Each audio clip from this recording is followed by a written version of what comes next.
Você sabe quais bens do devedor podem sofrer a constrição na ação de execução? Sou Renato Veloso, sou juiz de direito e professor. Neste canal, eu ajudo estudantes e profissionais de direito a compreenderem melhor a teoria e alinhá-la com a prática jurídica. Isso de uma forma descomplicada. Eu já te convido a se inscrever no meu canal. E lembre-se, ative o sininho, porque sempre que lançarmos um vídeo novo, você receberá uma notificação. Na Pílula Jurídica de hoje, vamos conversar sobre os bens do devedor sobre os quais pode ocorrer a constrição na ação de execução. Essa Pílula Jurídica compõe uma série onde estamos abordando o processo de execução.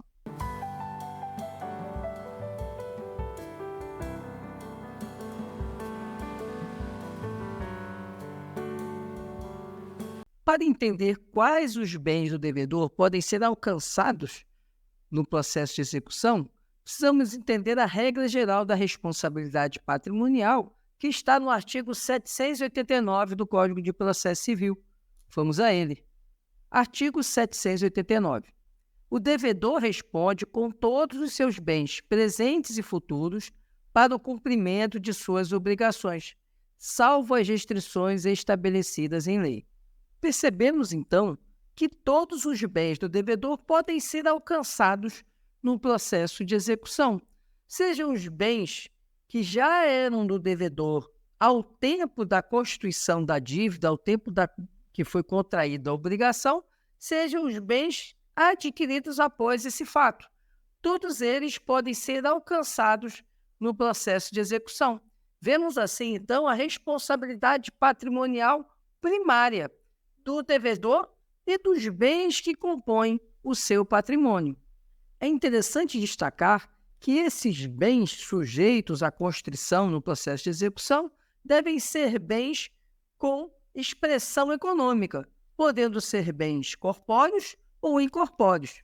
Além disso, precisamos observar que, ainda que esses bens estejam em posse de terceiros, mas sejam bens do devedor, eles podem sim também ser alcançados.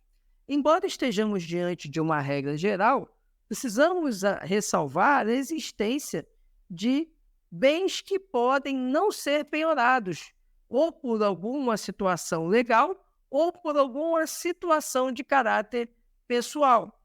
Por exemplo, os bens considerados impenhoráveis e aqueles bens considerados inalienáveis por disposição de vontade.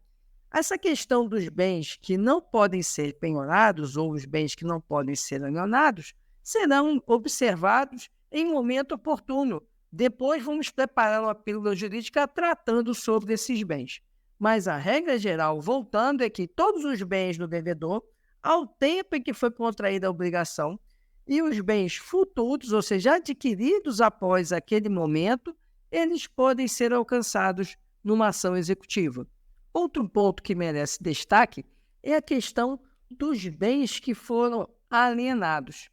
Esses bens que foram alienados, se eles eram bens que foram dados em garantia ao negócio jurídico que foi celebrado, por exemplo, um penhor, uma hipoteca, a alienação desses bens ela é invalidada, porque esses bens constituem garantia para a obrigação, para o cumprimento daquele crédito.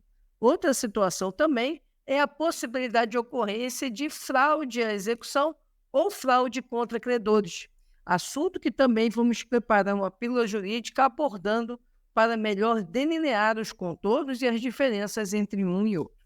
Uma pergunta interessante é e se esse bem está em posse de um terceiro em razão de um vínculo contratual, por exemplo, uma locação. A regra é que deve-se respeitar essa relação contratual para garantir o direito desse terceiro. Isso fica bem delineado quando a gente analisa o artigo 791 do Código de Processo Civil. Vamos ver esse dispositivo. Artigo 791. Se a execução tiver por objeto obrigação de que seja sujeito passivo o proprietário de terreno submetido ao regime do direito de superfície ou o superficiário, responderá pela dívida exclusivamente o direito real do qual é titular o executado, recaindo a penhora ou outros atos de construção exclusivamente sobre o terreno, no primeiro caso, ou sobre a construção ou a plantação, no segundo caso. Parágrafo 1º. Os atos de constrição a que se refere o caput serão averbados separadamente na matrícula do imóvel, com a identificação do executado, do valor do crédito e do objeto sobre o qual recai o gravame, devendo o oficial destacar o bem que responde pela dívida, se o terreno, a construção ou a plantação, de modo a assegurar a publicidade da responsabilidade patrimonial de cada um deles pelas dívidas e pelas obrigações que a eles estão vinculadas. Parágrafo 2º. Aplica-se no que couber o disposto neste artigo à enfiteuse, a concessão de uso especial para fins de moradia e a concessão de direito real de uso. Resumindo, constatamos que, quando há um direito real a respeito de determinado bem, não necessariamente esse bem como um todo responderá pela dívida, e sim o direito real a que o devedor ele faz jus, e não o bem como um todo. Esse é o resumo do artigo 791. Esse era o assunto que tínhamos para a nossa pílula jurídica.